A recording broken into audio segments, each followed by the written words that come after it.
my name is John Olson. I'm 49 years old and work for a trading company. The company I work for is nationally famous. I was employed at one of its branches. One day, I was called in by the branch president. Olson, there's a transfer order for you. Really? Where to this time?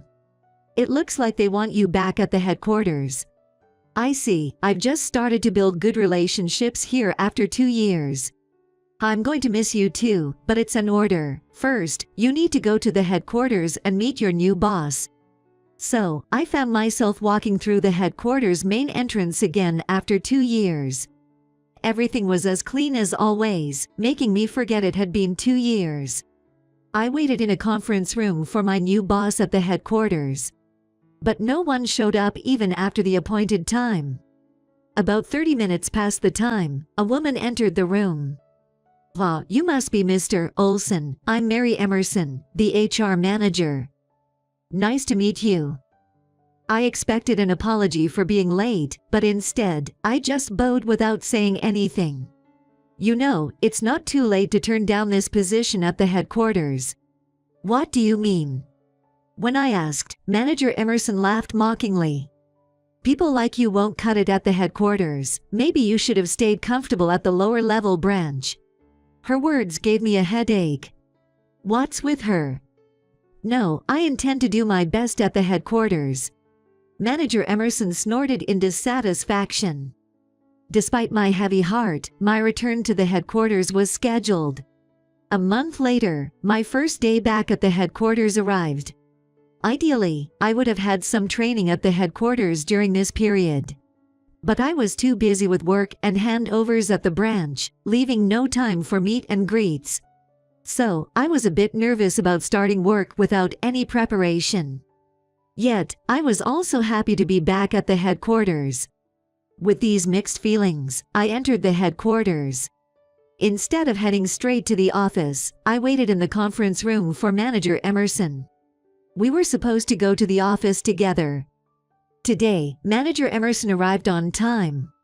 "Oh, you actually came." Seeing me, she looked disappointed for some reason. I endured her rude attitude and bowed. "I look forward to working with you. Just to be clear, someone of your level might not fit in here. Remember, our company is one of the leading corporations in the country." "Yes, I understand. Only a select few % work at the headquarters, most end up at the branches." That was certainly true. Many people apply to this company. But only a handful are hired for the headquarters. Most are assigned to branches. Submitting a transfer request to the headquarters hardly ever works out. That's why working at the headquarters is kind of a status symbol. Well, I actually worked at the headquarters until 2 years ago. "So, you were demoted to the branch, right? Surprising you made it back here." The reason for my transfer to the branch wasn't a demotion, but I decided not to go into details here. "I checked your background. You only finished middle school, right?" "Ah, yes, that's right." As I nodded, Manager Emerson shook her head in disbelief. "How could someone like you have ever worked at the headquarters? Did you play some dirty trick?"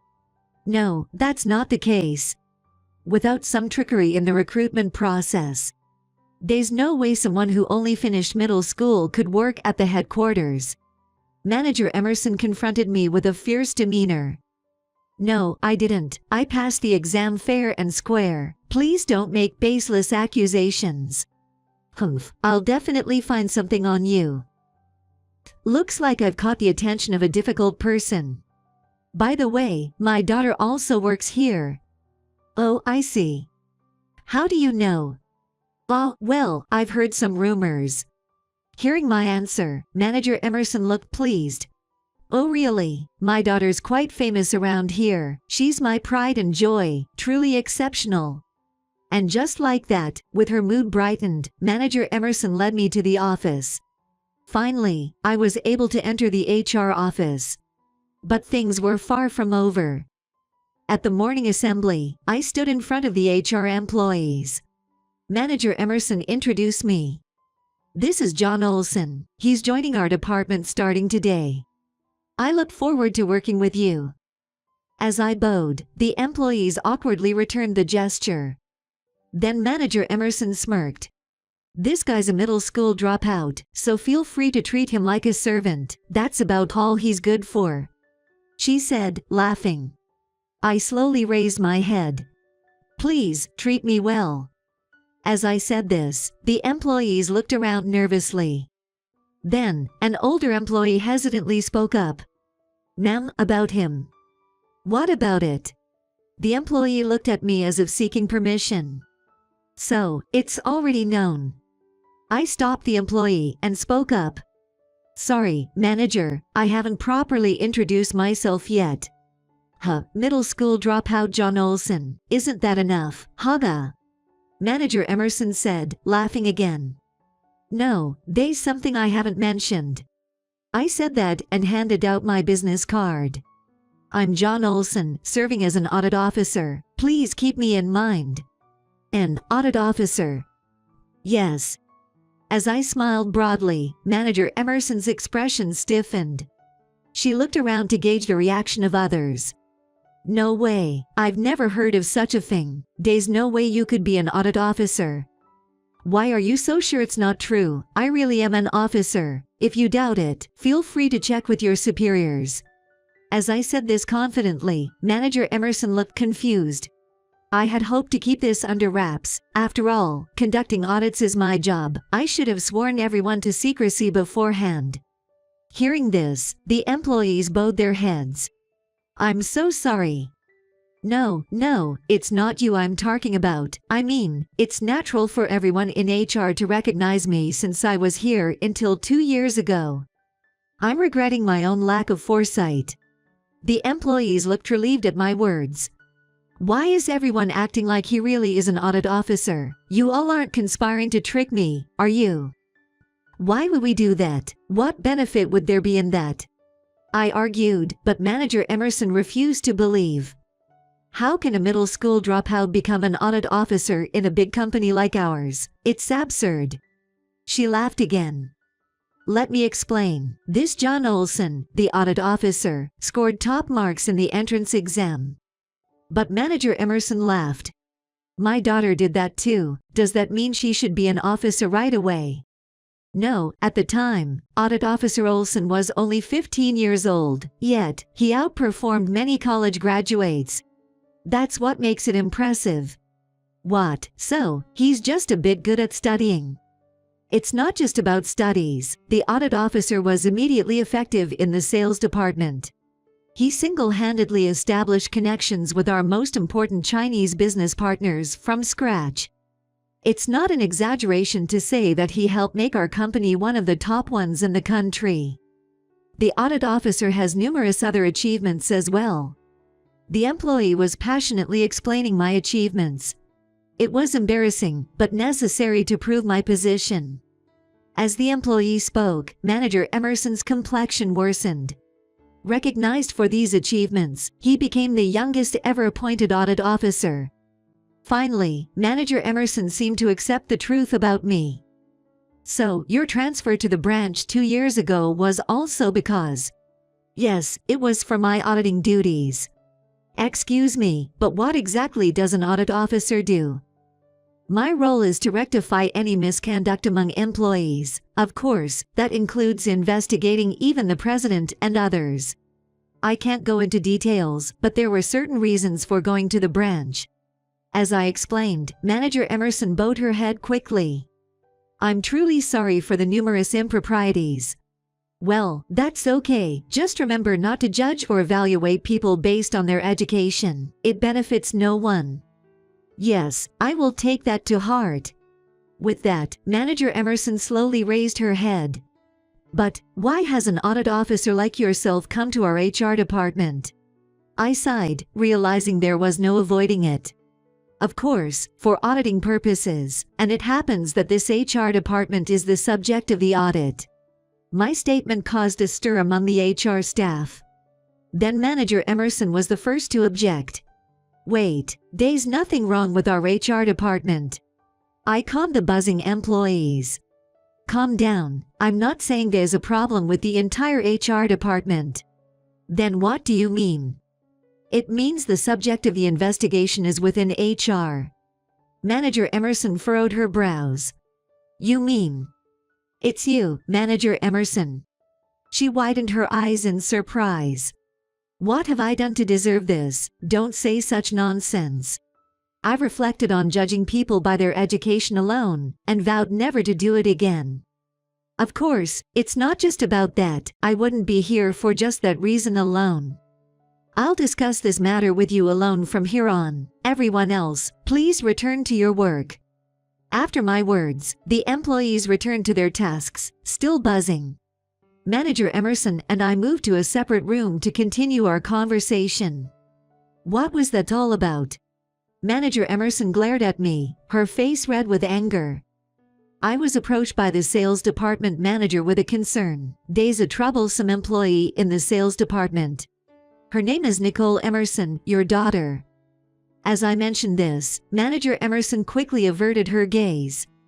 My daughter, what about her? She seems to have quite a few issues, lacks common sense and knowledge, and her attitude is poor. Apparently, she also lacks any motivation to work, right? As I said this, Manager Emerson strongly objected. I can't do anything about that. As her parent, I can't look after her at work. And I can't believe what the sales department manager is saying. Tommy, she's an excellent and proud daughter. I see. So, you're saying the sales department manager is spreading rumors. That's right. My daughter graduated from a well-known private university in the city. How can she lack knowledge and common sense? Are you saying we should judge based on education? No, of course not. I do believe that most people with excellent educational backgrounds are capable. So, the sales department manager is wrong, then. I shook my head. Unfortunately, it's not that simple. We didn't act solely based on the sales manager's opinion. We conducted our own investigation beforehand. Investigation. Yes, my team observed Nicole's performance. We concluded that the sales manager's concerns were valid. Manager Emerson broke into a sweat. Is that true? Yes, unfortunately, she's not suitable as an employee of our company. However, Manager Emerson still clung to her argument. Even the most talented individuals can be influenced by their environment. Indeed, that might be true. I'm sure my daughter isn't getting along with her manager or colleagues. Or maybe she's too talented and is being ostracized. In such a situation, it's impossible to work properly, leading to a bad attitude. I nodded in response. That's a possibility we can't deny. Right, therefore, I'm planning to transfer my daughter to this HR department. Under my guidance, she can demonstrate her true abilities. It's best for both the employee and the company to work where they're most suited. Yes, that's certainly true. Manager Emerson smiled, seemingly pleased. Then, I will tell my daughter to submit a transfer request right away. Wait, please. I stopped Manager Emerson as she was about to make a call. What is it? We need to do this quickly. Indeed, it's possible that Nicole's performance has been negatively affected by her environment. That's what I've been saying. Manager Emerson replied irritably. However, we are considering another possibility. What is that, another possibility? That she might not have met our company's hiring standards in the first place. Manager Emerson put down her phone and laughed lightly. What do you mean? That would imply there was a problem with the recruitment process. If that's true, it's a serious issue. Yes, it is, but what we suspect isn't a mistake in the process. Then what is it?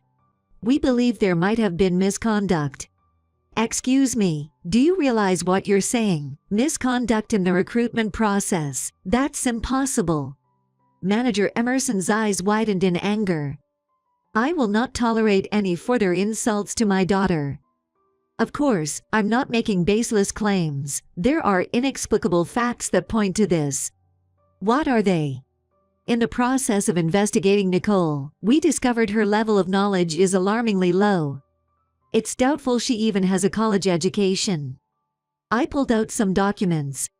Here are some materials she created in the sales department. They contain errors and typos that are hard to believe. And in her conversations with other employees, doubts have been raised about her basic knowledge. Manager Emerson snorted in dissatisfaction. That's just a matter of personal perception. Typos can be a simple mistake or a computer error. Of course, my daughter should have checked her work, but to conclude she lacks common sense from that is unfair. True, such errors can happen. However, Nicole has achieved something unbelievable in a certain aspect. I said this and showed her a piece of paper. Upon seeing it, Manager Emerson's expression changed dramatically. This is the result of the second stage written exam in our company's recruitment process.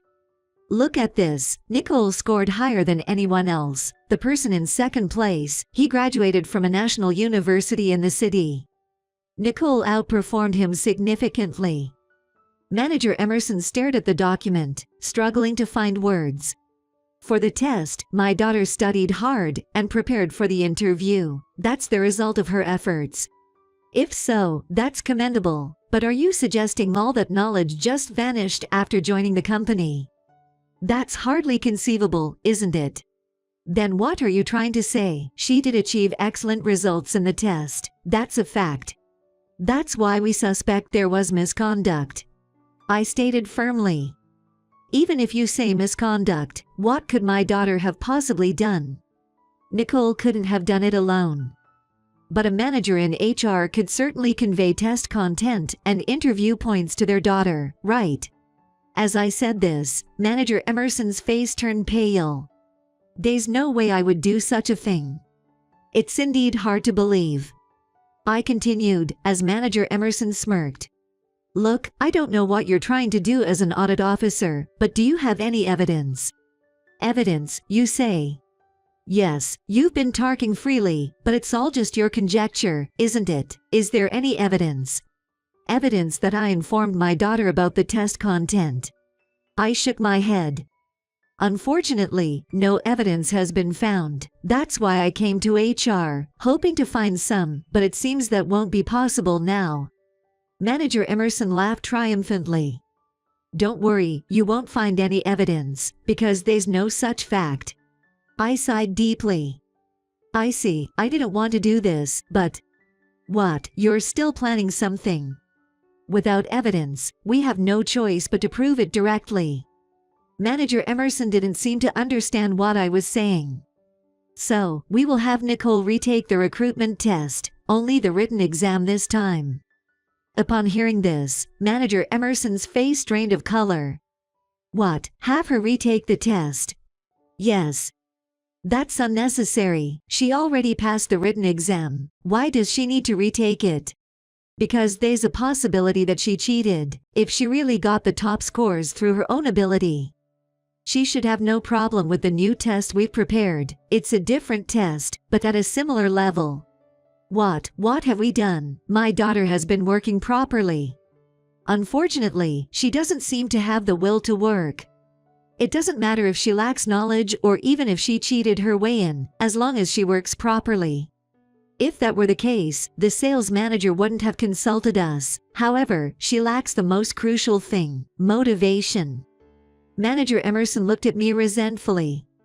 So, you're doing this to fire her? It's not about firing her, it's about taking appropriate action.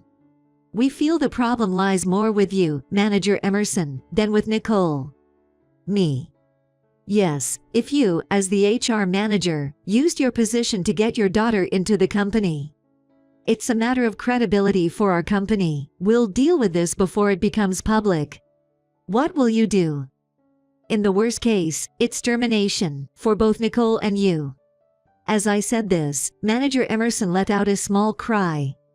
Wait, please listen to me. What is it? Actually, I didn't want to do this. Nicole insisted, and I couldn't refuse. I thought if she failed at her job, I would resign myself. It's true, I did it reluctantly. Cornered, Manager Emerson was ready to abandon her daughter to save herself. Her foolishness was astonishing. No more excuses. After thorough investigation, we'll decide the disciplinary action for you both. Until then, you're on house arrest, stay home and wait quietly." With that, manager Emerson left the company with a look of despair. Similarly, Nicole was informed, and seemingly happy about getting to leave early. She left the company. The investigation revealed the misconduct. Indeed, manager Emerson had informed her daughter about the test and interview process. She had done it out of desperation for her unemployed daughter. Eventually, Nicole was fired, and manager Emerson was demoted and transferred to a branch.